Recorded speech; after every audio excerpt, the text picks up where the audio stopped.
Hello guys, last எபிசோட்ல ஐராவும் இரியவும் சேர்ந்து கிறிஸ்மஸை கொண்டாடி இருந்திருப்பாங்க. அப்போ அங்க வந்த கின்சானும் இதெல்லாம் பார்த்து மனசொடைஞ்சு போயிருந்திருப்பான். அதுக்கப்புறம் என்னெல்லாம் நடக்குதுன்னு இந்த எபிசோட்ல பார்த்து தெரிஞ்சுக்கலாம்.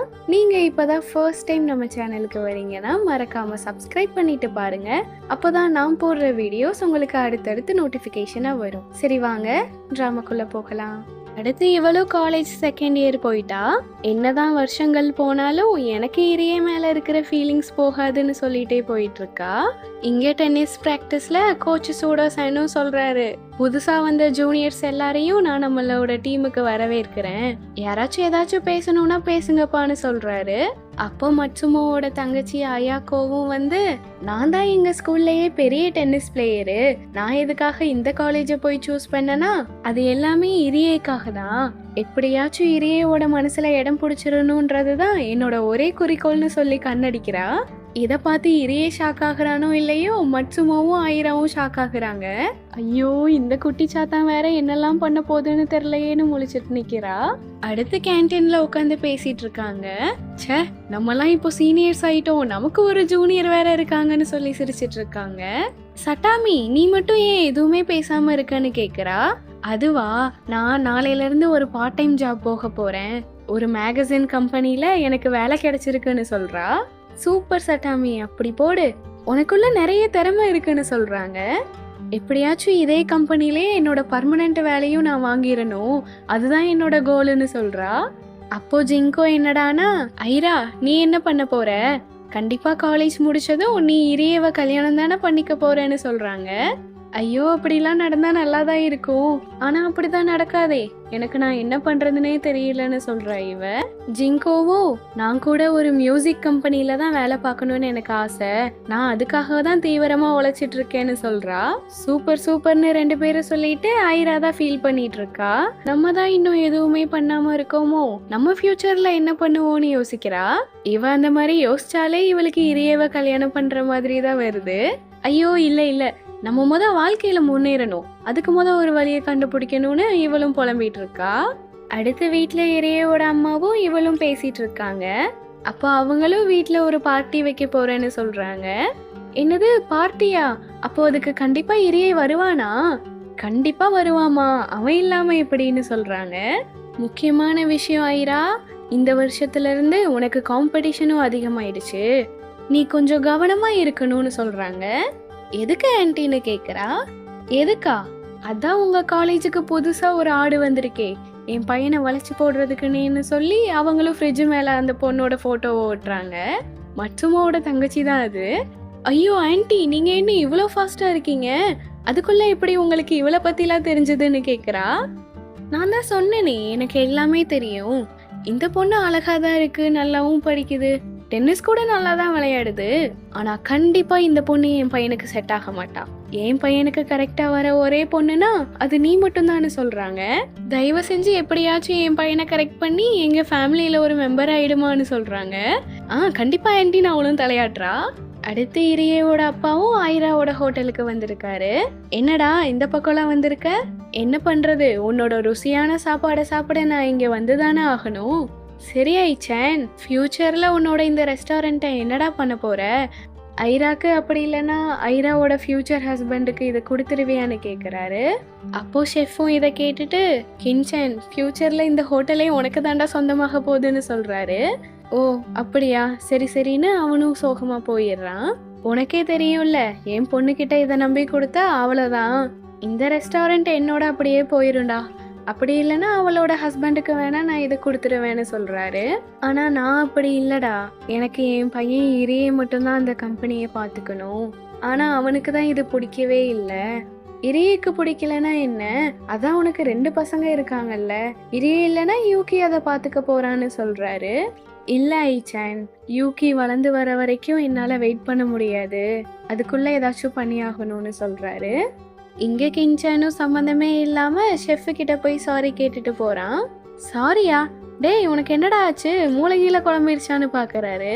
இவனும் தனியா வந்துட்டு இரியவும் ஐராவும் ஒன்னா இருந்ததையே நினைச்சிட்டு ஃபீல் பண்ணிட்டு இருக்கான். ஐராவும் ஜிங்கோவையும் சட்டாமியவும் சாப்பிட கூப்பிடுறா. ஆனா 2 பேருமே வேலை இருக்குன்னு வர முடியாதுன்னு சொல்லிட்டு போயிடுறாங்க. இவளும் தனியா உட்காந்து சாப்பிட்டுட்டு இருக்கா. அப்போ கின்சானும் ஒரு ஜெல்லி மாதிரி எடுத்துட்டு வந்து, இது நானே புதுசா கண்டுபிடிச்ச டிஷ்ஷு, இத சாப்பிட்டுட்டு எப்படி இருக்குன்னு சொல்லு. வாவ், இது பாக்குறதுக்கே ரொம்ப சூப்பரா இருக்கேன்னு இவளும் அதை சாப்பிடுறா. ஆனா சாப்பிட்டுட்டு எதுவுமே சொல்லாமலே இருக்கா. என்னாச்சு ஐரா, இது எதுவும் நல்லா இல்லையா? நான் ஏதோ தப்பா எதுவும் போட்டுட்டேனான்னு கேக்குறான். இல்ல இல்ல, இது சொல்ல போனா ரொம்பவே சூப்பரா இருக்கு. கின்சான், உனக்கு குக்கிங் நல்லா வருது, நீ கண்டிப்பா ஒரு பெரிய ஷெஃபா வருவ பாருன்னு சொல்றா. அப்புறம் ஏன் நீ மூஞ்சிய ஒரு மாதிரி வச்சிருந்த? சொல்ல போனா நீங்க எல்லாருமே உங்களுக்கான ட்ரீமை கண்டுபிடிச்சிட்டீங்க. சட்டாமி அவளோட ட்ரீமா மேகசின் கம்பெனில ஒர்க் பண்ணணும்னு போயிட்டா. ஜிங்கோக்கு மியூசிக் கம்பெனில ஒர்க் பண்ணணும்னு ஆசை, அவ அதுக்காக உழைக்கிறா. நீ பாரு, உனக்கு ஷெஃப் ஆகணும்னு ஆசை, நீயும் அதுக்காக தான் உழைக்கிற. ஆனா எனக்கு மட்டும்தான் நான் என்ன பண்ணணும்னே இன்னும் தெரியல, நான் இன்னும் என்னோட ட்ரீமை கண்டுபிடிக்கவே இல்லைன்னு சொல்றா. ஐயோ ஐரா, இதுதான் உன்னோட பிரச்சனையா? எல்லாருக்குமே அவங்களோட ட்ரீம் கண்டுபிடிக்கிறதுக்கு கண்டிப்பா நேரம் ஆகும், நீயும் கண்டிப்பா ஒரு நாள் கண்டுபிடிப்ப பாருன்னு சொல்றான். சரி கின்சான், நீ எப்படி உன்னோட ட்ரீமா இந்த ஷெஃப்பை சூஸ் பண்ண? நான் எப்படி சூஸ் பண்ணேன்னா, சொல்ல போனா இது ஒன்னும் சூஸ் பண்ற மாதிரிலாம் கிடையாது. இதுவும் நம்ம ஒருத்தவங்க மேல லவ்ல விழுகிற மாதிரி தான். இப்போ நீயே ஒருத்தவங்க மேல லவ்ல விழுகிறேன்னு வையே, அவங்க யாரு என்ன எல்லாமே தெரிஞ்சுக்கிட்டா பண்ணுவ? தெரியாம தானே நீயும் அவங்க மேல லவ்ல விழுவ. அதே மாதிரி தான் உன்னோட ட்ரீமும். லவ் பண்றப்போ எப்படி உனக்கு ஒரு ஹாப்பினஸ் எல்லாமே கிடைக்குமோ, அதே மாதிரி தான் நீ உன்னோட ட்ரீமை கண்டுபிடிச்சு அந்த வேலை பார்க்குறப்போவுமே இருக்கும். இது உனக்கா உன்னோட ஓன் இன்ட்ரெஸ்ட்ல தான் வரும்னு சொல்றான். இவளும் புரிஞ்ச மாதிரி மண்டைய ஆட்டிட்டு, எனக்கு சூப்பரா புரிஞ்சிருச்சு, நான் இப்போ உனக்கு ஒரு எக்ஸாம்பிளுக்கு சொல்றேன் பாரு. நான் லவ் பண்ற பையன் ஒரு கம்பெனியோட பிரசிடென்ட்டா இருந்தா நான் அவனோட செக்ரட்டரியா இருக்கணும். அப்படி இல்லாம அவன் ஒரு பைலட்டா இருந்தா நான் ஒரு ஏர் ஹோஸ்டஸா இருக்கணும். அதுவும் இல்லாம அவன் ஒரு சயின்டிஸ்டா இருந்தா நான் அவனுக்கு ஒரு அசிஸ்டண்டா இருக்கணும்னு சொல்லி இவளையும் இறையவையும் வச்சு இவ இமேஜின் பண்ணிட்டு இருக்கா. ஐயோ, நான் சொன்னது எனக்கே ரிப்பீட் அடிச்சிடும் போலேன்னு. ஐரா, நீ லவ் பண்ற பையன் ஒரு ஷெஃபா இருந்தா நீ அந்த ரெஸ்டாரண்டோட ஓனரா இருப்பியான்னு கேக்குறான். அட போடா, உனக்கு எப்பவுமே விளையாட்டு தானே. இவ அதை சீரியஸாவே எடுத்துக்கல. ஆனா பாவம் கின்சான் நிஜமாவே ரொம்ப ஃபீல் பண்றான். அடுத்த வீட்டுல எல்லாரும் சேர்ந்து அந்த பார்ட்டி கொண்டாடுறாங்க. இறையோட அம்மாவும் அவனுக்கு நல்ல பலமா கவனிக்கிறாங்க. ஐயோ அம்மா போதும், நான் எவ்வளவுதான் சாப்பிடுவேன்னு சொல்றான். இரியே, உன்னோட அம்மா ரொம்ப நாள் கழிச்சு ரொம்ப ஹாப்பியா இருக்காங்க, எல்லாமே நீ வந்திருக்கேல அதனாலதான்னு சொல்றா.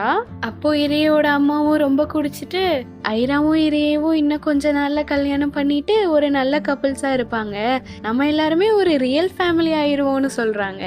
அம்மா நீங்க ரொம்ப குடிச்சிட்டீங்கன்னு நினைக்கிறேன்னு சொல்றான். ஆமா ஆமா ஆன்ட்டி, அது மட்டும் இல்லாம எங்களுக்கு இன்னும் கல்யாணம் பண்ற வயசெல்லாம் வரலன்னு சொல்றா. யாரு சொன்னா? நாங்கெல்லாம் 19 வயசுல தான் கல்யாணம் பண்ணிக்கிட்டோம், உங்களை மாதிரி இருக்கிறப்போதான் நாங்களும் கல்யாணம் பண்ணிக்கிட்டோம்னு சொல்றாங்க.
அப்படியே நீ ஐராவை கல்யாணம் பண்ணிக்கணும், அதுதான் என்னோட ஆசைன்னு சொல்றாங்க. இதெல்லாம் ஐராவும் வெளியே நின்று கேட்டுட்டு சிரிச்சிட்டு இருக்கா. ஆமாப்பா, எனக்கும் ஐரா தான் உனக்கு கரெக்டா வருவான்னு தோணுது, ஆனா இருந்தாலும் நீ என்ன நினைக்கிறேன்னு எங்களுக்கு தெரிஞ்சாகணும். உனக்கு ஓகே தானேப்பா, நீயும் இதை தானே நினைக்கிறேன்னு கேக்குறாரு. நான் என்ன நினைக்கிறேனா? இத்தனை நாள் நீங்க இதெல்லாம் என்ன கேட்டுதான் பண்ணீங்களா? என் வாழ்க்கையில நான் ஒரு டிசிஷன் கூட என்னோட ஓனா நான் எடுக்கவே இல்லையே. நீங்க ஒரு பாதையை போட்டு வச்சு அதுல போன்னு சொல்லுவீங்க, அதுல தானே நான் போகணும். என் வாழ்க்கை எப்படி இருக்கணும்னு என்ன நீங்க முடிவு பண்ண விட்டதே இல்ல.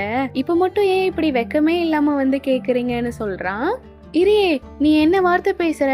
உங்க அப்பாவை பார்த்து இப்படி இல்லாம நீ பேசுவேன்னு கேக்குறாங்க. உன் அப்பா எதா இருந்தாலும் உன் நல்லதுக்கு தாண்டா பண்ணுவாரு. அவரு ஒன்னும் என் நல்லதுக்காக பண்ணல. அவரு பண்றது எல்லாமே அவரோட நல்லதுக்காக தான். நீங்களும் தாமா ஐராவை என் கூட சேர்த்து வச்சிடணும்னு என்னென்னமோ பண்றீங்க. ஆனா நான் என்ன நினைக்கிறேன்னு நீங்க ஏன் புரிஞ்சுக்கவே மாட்டீங்கன்னு சொல்றான். நான் உன்னோட நல்லதுக்காக தாண்டா எல்லாமே பண்றேன். நீயும் ஐராவும் சேர்ந்தாதான் ஒரு நல்ல ஒரு கப்பல்ஸா இருப்பீங்க. போதுமா, கொஞ்சம் நிறுத்துங்க. என்னோட வேலையும் நான் எனக்கு பிடிச்ச மாதிரி சூஸ் பண்ணக்கூடாது, என்னோட காதலும் நான் எனக்கு பிடிச்ச மாதிரி சூஸ் பண்ணக்கூடாதா? எனக்கு இந்த வீட்டுல இருக்கிறதுக்கே பிடிக்கல, நான் இனிமே இந்த வீட்டுக்கே வரமாட்டேன்னு போறான். என்னடா சொன்னேன்னு அவங்க அம்மாவும் இவனை அடிச்சிடுறாங்க. இவனும் டக்குன்னு வெளில வந்துட்டு ஐராவையும் பாத்துடுறான். இரியே, கோபப்படாத இருன்னு சொல்றா. ஆனா அவன் கேட்காம போயிடுறான். இவளும் அவனை சமாதானப்படுத்தணும்னு பின்னாடியே போறா. ஐரா, நான் உள்ள பேசினது எல்லாத்தையுமே நீ கேட்டுட்டு தானே? உன் மனசு கஷ்டப்பட்டிருந்தா என்ன மன்னிச்சிரு. எல்லாமே என்னோட அப்பா அம்மானாலதான். நீ எதுக்காக சாரி கேக்குற? உன் மேல எந்த தப்புமே இல்லை. ஆன்ட்டி ஏதோ கோவத்துலதான் உன்னை அடிச்சிட்டாங்க, அப்படியெல்லாம் பேசிட்டாங்க. உண்மையை சொன்னா உனக்கு என்ன வேணும்ன்றது அவங்களுக்கு இன்னும் ஃபுல்லா தெரியல. ஆனா மத்தபடி உன் மேல அதிகமா பாசம் வச்சிருக்கதே உன்னோட அப்பா அம்மா தான்னு சொல்றா. அது மட்டும் இல்ல, எனக்கு நீ எப்படி ஃபீல் பண்றேன்னு புரியுது. உனக்கு இருக்கிறதே ஒரே வாழ்க்கை, அதை நீ எப்படி வாழணும்னு நீயே சூஸ் பண்ணக்கூடாதா என்ன? கண்டிப்பா பண்ணலாம், அதுதான் கரெக்டும் கூடன்னு சொல்றா. சரி ஐரா, நீ ஒரு டைம் என்கிட்ட சொன்னியே காலேஜ் போயிட்டா உன்னோட ட்ரீம் என்னன்னு கண்டுபிடிச்சிருவேன்னு, அதை கண்டுபிடிச்சிட்டியா? சொல்லவே கஷ்டமா தான் இருக்கு, ஆனா நான் இன்னும் கண்டுபிடிக்கல. கின்சன், சட்டாமி, ஜிங்கோன்னு எல்லாருமே அவங்களோட ட்ரீமை கண்டுபிடிச்சி அதில் போக ஆரம்பிச்சிட்டாங்க. எனக்கு மட்டும்தான் இன்னும் என்ன பண்ணுறதுனே தெரியல. நான் மட்டும்தான் ஏதோ ரொம்ப மந்தமாக இருக்கேன்னு சொல்கிறா. அவன் எதுவுமே பேசாமல் நடக்க ஆரம்பிச்சிட்டான். ஐயோ இரியே, நான் உன்ன மாதிரிலாம் இல்லை. எங்கள் அப்பா இப்போ அவரோட ரெஸ்டாரண்ட்டை என்னை பார்த்துக்க சொன்னார்னா நான் அதை கண்டிப்பாக பண்ணி தான் ஆகணும். ஆனால் நீ அப்படி இல்லை, உங்கள் அப்பா பேச்சை கேட்காம உனக்கு எது பிடிக்குதோ அதை மட்டும்தான் பண்ணுவ. நான் வெறும் வேலையை பற்றி மட்டும் சொல்லலை, உன்னோட லவ்வும் தான்.